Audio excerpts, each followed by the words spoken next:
오늘 이 시간 우리에게 주시는 하나님의 말씀은 구약성경 요엘서 1장 11절부터 12절까지 말씀입니다. 요엘서 1장 1절부터 12절까지 말씀. 제가 가진 성경은 구약성경 1270페이지에 있습니다. 요엘서 1장 1절부터 12절까지 말씀입니다. 다 찾으셨으면 함께 읽겠습니다. 부두엘의 아들 요엘에게 임한 여호와의 말씀이라. 늙은 자들아 너희는 이것을 들을지어다. 땅의 모든 주민들아 너희는 귀를 기울일지어다. 너희의 날이나 너희 조상들의 날에 이런 일이 있었느냐? 너희는 이 일을 너희 자녀에게 말하고 너희 자녀는 자기 자녀에게 말하고 그 자녀는 후세에 말할 것이니라. 팥중이가 남긴 것을 메뚜기가 먹고 메뚜기가 남긴 것을 느치가 먹고 느치가 남긴 것을 황충이 먹었도다.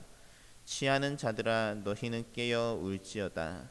포도주를 마시는 자들아 너희는 울지어다. 이는 단 포도주가 너희 입에서 끊어졌음이니 다른 한 민족이 내 땅에 올라왔음이로다. 그들은 강하고 수가 많으며 그 이빨은 사자의 이빨 같고 그 어금니는 암사자의 어금니 같도다. 그들이 내 포도나무를 멸하며 내 무화과 나무를 긁어 말갛게 벗겨서 버리니 그 모든 가지가 하얗게 되었도다. 너희는 처녀가 어렸을 때에 약혼한 남자로 말미암아 굵은 배로 동이고 애곡함 같이 할지어다.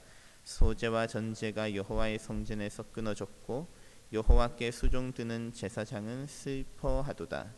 밭이 황무하고 토지가 마르니 곡식이 떨어지며 새 포도주가 말랐고 기름이 다하였도다.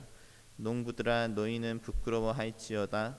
포도원을 가꾸는 자들아 곡할지어다. 이는 밀과 보리 때문이라. 밭의 소산이 다 없어졌음이로다.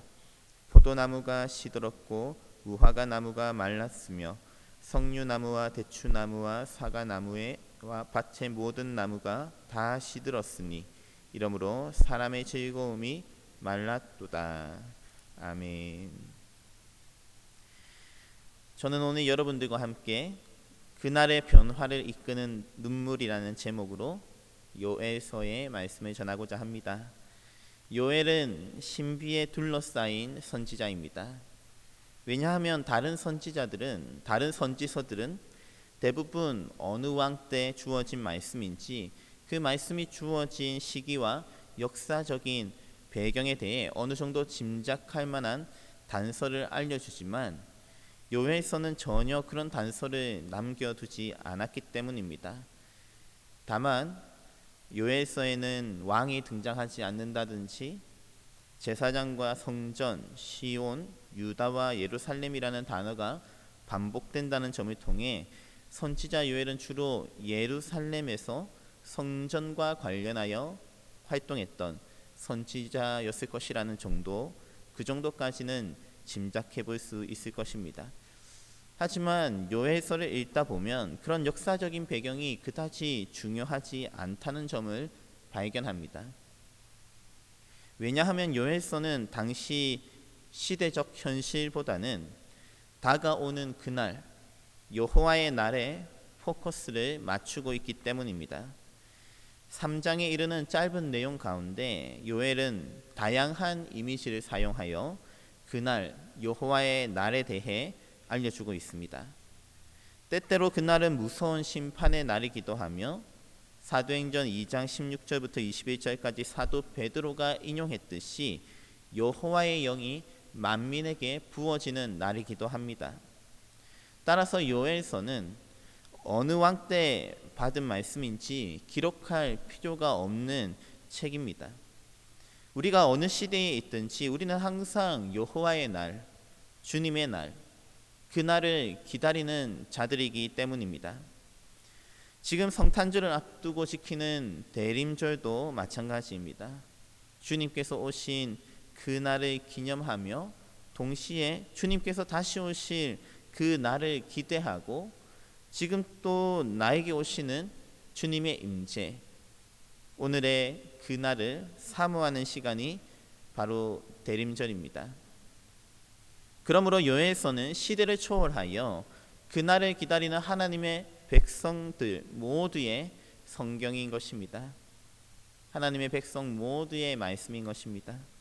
그 중에서도 특별히 오늘 본문에 여호와 하나님께서는 어떤 자들에게 말씀하시며 어떤 명령을 하십니까? 첫 번째로 2절에 늙은 자들아 너희는 이것을 들을지어다. 땅의 모든 주민들아 너희는 귀를 기울일지어다. 여기서 늙은 자들이라고 번역된 히브리어 하즈케님은 나이가 많은 자로도 번역될 수 있지만 대부분 영어 성경에 보면 엘더, 보통 장로라고 번역되는 경험 많은 공동체의 리더를 일컫는 말이기도 합니다. 그런 자들을 향해 하나님께서는 너희의 날이나 너희 조상들의 날에 이런 일이 있었느냐, 한마디로 너희의 날, 그 현재와 너희 조상들의 날, 과거에 포커스를 맞추며 살아가는 자들, 마치 지금의 나의 모습 그리고 지금의 나의 경험이 전부인 것처럼, 또는 과거 자신의 경험이 전부인 것처럼 살아가는 자들, 그들을 향해서 이런 일을 들어본 적이 있느냐고 도전하시는 것입니다. 하나님께서 하시는 일은 우리의 경험을 뛰어넘는 일이라는 말입니다. 이 일은 3절에 자녀에게 말하고 자녀의 자녀에게 그리고 그 후세에 이르기까지 4대에 걸쳐서 전해져야 할 일입니다. 왜냐하면 이 일은 과거에는 들어보지 못한 일이면서 동시에 앞으로 후손들 중에서 누군가는 겪어야 할 그 미래의 일이기 때문입니다. 그것은 바로 4절에 팥중이가 남긴 것을 메뚜기가 먹고 메뚜기가 남긴 것을 느치가 먹고 느치가 남긴 것을 황충이 먹었도다라는 일입니다. 여기서 메뚜기의 종류가 4종류나 나옵니다. 그런데 구약 성경 전체의 메뚜기의 명칭이 9종류나 등장한다는 사실이 있기 때문에 크게 놀라운 일은 아닙니다. 그 히브리어와 같은 어군에 있는 그 아카드 언어에는 18종류의 그 메뚜기가 나타난다는 점에서 당시 농경 문화에서 이 4개의 메뚜기는 크게 놀라운 것은 아니죠. 특별한 것은 아닙니다. 다만 여기에는 그만큼 이 메뚜기 떼로 인해 남김없이 그 종류마다 철저히 파괴된다는 이미지를 보여주는 것입니다.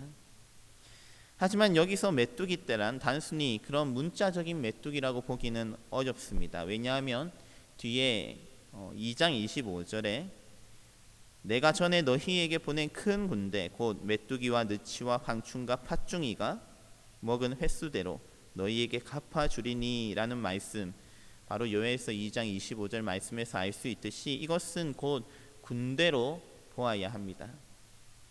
한마디로 이전의 경험을 뛰어넘는 군대가 오고 있다는 말씀입니다.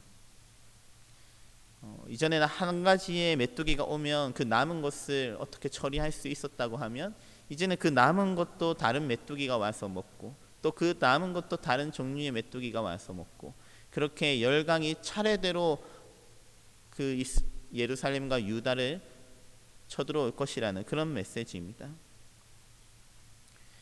계속해서 하나님께서는 5절에서 이들을 두고 또한 취하는 자들아 포도주를 마시는 자들아 라고 부르십니다. 그 하나님의 백성을 두고 취하는 자들이다. 그 하나님의 백성들의 영적인 상태가 어떠한지 보여주시는 것입니다. 이 역시 마찬가지로 그들이 이전에 수확한 과거의 결과물에 취해 있습니다. 과거에 그들이 재배했던 포도나무의 그 열매를 가지고 포도주를 만들었고 그것으로 취해 있는 것입니다. 그런데 하나님께서는 그 과거에 취해 있는, 과거의 자신의 성공과 그 수확에 취해 있는 그 자들을 향해서 이같이 말씀하시는 것입니다. 6절에 다른 민족이 내 땅에 올라왔음이로다. 그들은 강하고 수가 많고 그 이빨은 사자의 이빨 같고 그 어금니는 암사자의 어금니 같도다. 그들은 날카로운 이빨을 가진 사자와 같이 달려들 것이다. 하나님께서는 이 메뚜기와 또 사자의 이미지를 통해서 그날에 하나님께서 이루실 심판에 대해 말씀하시는 것입니다. 그래서 5절에 취하는 자들아 너희는 깨어 울지어다. 포도주를 마시는 자들아 너희는 울지어다.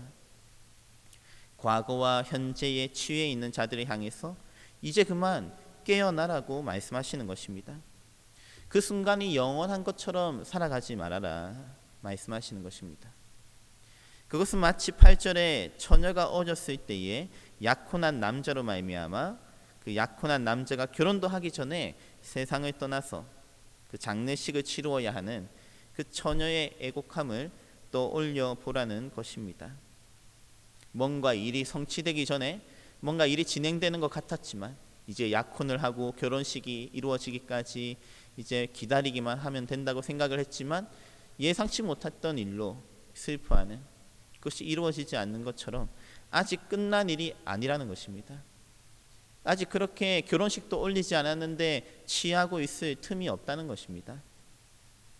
계속해서 9절에 소제와 전제가 여호와의 성전에서 끊어졌고 그러니 더 이상 성전의 제사를 진행할 수 없는 상태가 온다는 것이죠. 10절에 밭이 황무하고 토지가 마르니 곡식이 떨어지며 새 포도주가 말랐고 기름이 다하였도다. 단순히 그들이 먹고 마시며 취할 그 포도주만 떨어진 것이 아닙니다. 성전에서 사용할 재료와 기름 역시 더 이상 구할 수 없을 정도로 그날이 온다는 것입니다. 마지막으로 하나님께서는 11절에 또한 농부들을 부르십니다. 그리고 포도원을 가꾸는 자들을 부르십니다. 그리고 그들의 소산이 다 없어졌다고 말씀하십니다. 부지런히 일하는 농부와 포도원을 가꾸는 자들 입장에서 그날은 결코 와서는 안 될 날일 것입니다. 12절에 포도나무와 무화과나무, 석류나무와 대추나무와 사과나무, 이 5가지 나무뿐만 아니라 밭의 모든 나무가 다 시들 것이라고 합니다. 그것은 곧 농부와 포도원 지기가 그동안 일했던 그 모든 수고, 내가 열심히 일하고 가꾸어 왔던 것들이 모두 다 날아가는 순간입니다. 그 결과 사람의 즐거움도 말라버린다고 합니다. 따라서 자기가 열심히 했다고 많은 열매를 기대했던 농부는 부끄러워해야 한다 하고 말씀하십니다. 그런 착각 속에서 살았던 자신을 부끄러워해야 한다는 말입니다. 우리는 한 해 동안 열심히 일했습니다. 열심히 사역하고 있고 또 잘 해나가고 있습니다. 그리고 어느 정도 성과를 거두는 것 같고 열매도 보는 것 같습니다. 하지만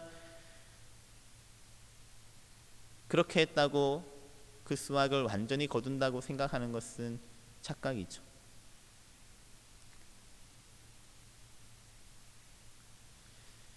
그리고 포도원 지기를 향해서는 곡할지어다라고 말씀하십니다. 역시 울어야 할 것이라는 말씀입니다. 그러면서 하나님께서 이끄실 그날, 그 여호와의 날은 곳곳에서 울음소리가 들리는 날입니다. 특별히 자신의 현재와 과거의 지혜에 있는 자들, 그 과거의 그 성공이, 과거의 열매가 내 인생의 전부인 것처럼 착각하고 그것을 의지하며 살아가는 자들, 나름대로 자기의 경험과 지식을 의지하여 농사를 지어왔고 또 많은 열매를 거둘 것을 기대하는 그 농부들에게 그날은 악몽과 같은 날이 될 것입니다. 하지만 그것이 전부가 아닙니다. 자신의 과거의 경험을 믿고 고집하기보다는 자신의 무력함과 한계를 인식하고 그것을 슬퍼하고 우는 자들에게는 그날 여호와의 날에 새로운 기회가 열리는 것입니다. 그것이 앞으로 요엘서에서 펼쳐지는 그 여호와의 날, 그날에 대한 하나님의 메시지이죠. 우리는 농부와 같이 잠시 부끄러움을 당할 수도 있습니다. 내가 열심히 일해서 뭔가 성과를 거두기 기대했지만 막상 그날이 되었을 때 그 모든 것이 말라버리는 것을 경험할 수도 있죠. 그것은 우리가 할 수 있는 일이 아닙니다. 그 결과물은 우리가 취할 수 있는 것이 아니고 언제 어떤 환난으로 인해 한순간에 무너질지도 모르는 것입니다. 그러나 하나님께서는 그것을 의지하지 말라고 하시는 것입니다.